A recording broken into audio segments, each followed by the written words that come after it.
guys, and welcome to my first video of 2017. Feels really weird to say that. So I just wanted to sit down with you guys and kind of reflect on my favourites from the past year across pretty much everything. So books, TV, makeup, everything like that. I wanted to just sit down and round up some of my favourites from the past year.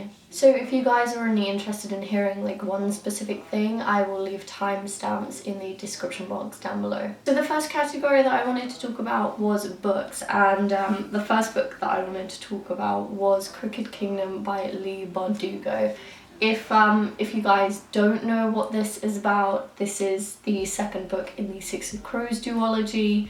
If you haven't read it, I highly recommend that you do. I won't say too much about it, but I'll leave my review somewhere, so if you guys are actually interested in my thoughts on this book, then you can go and watch that, because I have hooted and tooted about this book enough on my channel, but I just absolutely love it, and I think it's really great to see a little bit more diversity in YA literature this year, or this past year.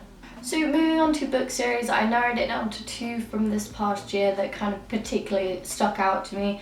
And the first one is the Winner's Trilogy by Marie Rutkowski. I don't really know why, but I really did love this series. I think it was just the relationships and the dynamics and the complexity of Aaron and Kestrel's relationship.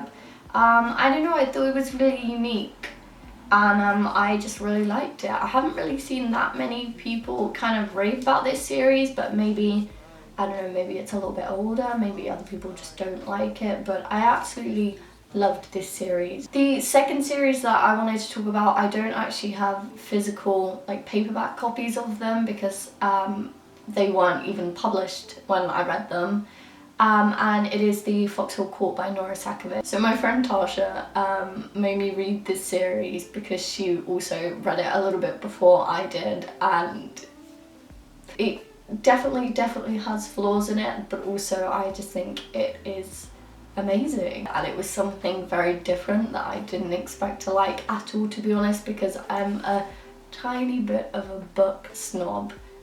So when people told me to read it and I read the synopsis, I didn't really think that I was going to find a sport-based kind of book interesting, but honestly, if you're having doubts, just try, and it takes a little bit to get into it, but then I promise you just fall in love with the characters, and it is kind of amazing. So moving on to the next category, I figured I would put skincare and makeup just together in like a beauty category, because I really had to kind of narrow it down to a few products just to get through this video. So the first beauty product from this year that I loved was the Pixi Glow Tonic, and I've had so many people rave about this. And I've been using it fully for, I don't know, maybe half a year, and I have no idea what it does to my skin. I don't know, I'm really not selling it to you guys, but I'm not sure if it actually does anything to my skin, whether it makes it more glowy and radiant like it's supposed to, I guess, but it's just like a toner, and it just feels really nice because I take my makeup off first with makeup wipes and then with the cleansing water,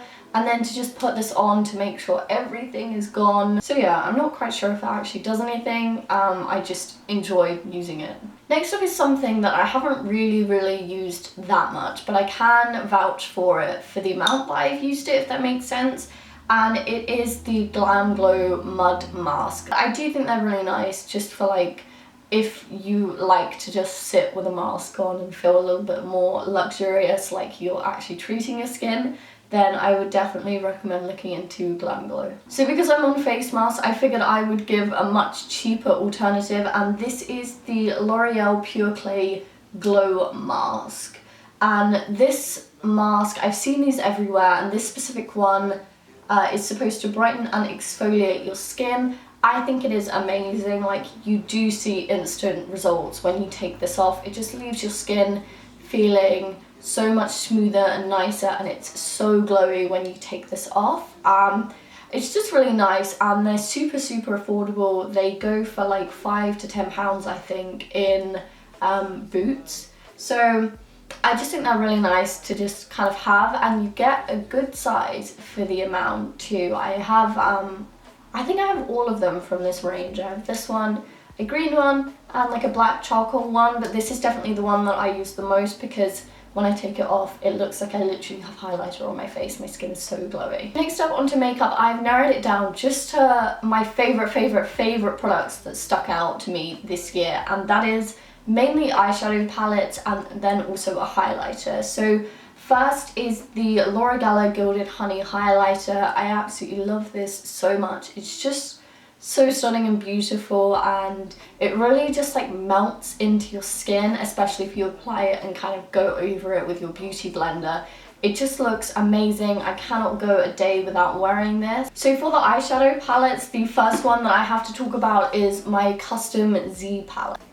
They do look like they are all the same colours, and I can assure you they pretty much are. It's something fun to do, and it's pretty much, I can take this and I have pretty much every colour that I would want personally, but obviously you can make whatever sort of palette you want. You can make a colourful palette or whatever, but I just love nude eyeshadows. So this was amazing to make. It's definitely a more expensive option because each eyeshadow is like £5 to £10 maybe, depending on which eyeshadows you look at getting. But I do think it's absolutely beautiful, and I do take this everywhere with me. The next eyeshadow palette is something that I didn't think I would talk about or even buy this year. It is the Urban Decay Naked Ultimate Basics palette, and the main reason why I wanted this is because the packaging is beautiful, but also I have seen quite a few people on YouTube mention this palette. So the palette in total has 12 entirely matte shades, which is great for me pretty much, but if you're kind of a beginner and you're looking at just getting a really versatile palette, this is great, but like I said, it's all matte, so if you want any shimmer shades, this palette is not going to be for you.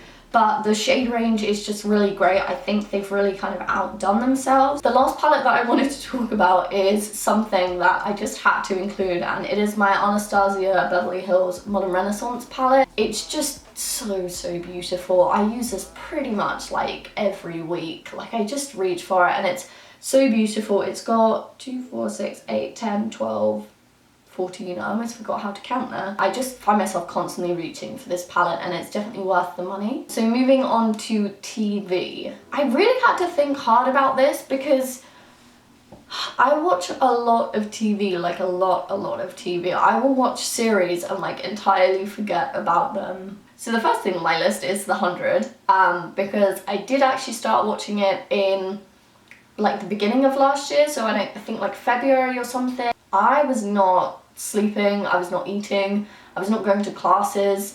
I was just, all I knew was The 100, and it was obsessive, like to a concerning point. So moving on from The 100, another show that I loved this year is something that I've started watching recently, and it is Vikings. My boyfriend actually got me into it because he had previously seen it. I absolutely loved it so much. I am a piece of shit for Lagertha, like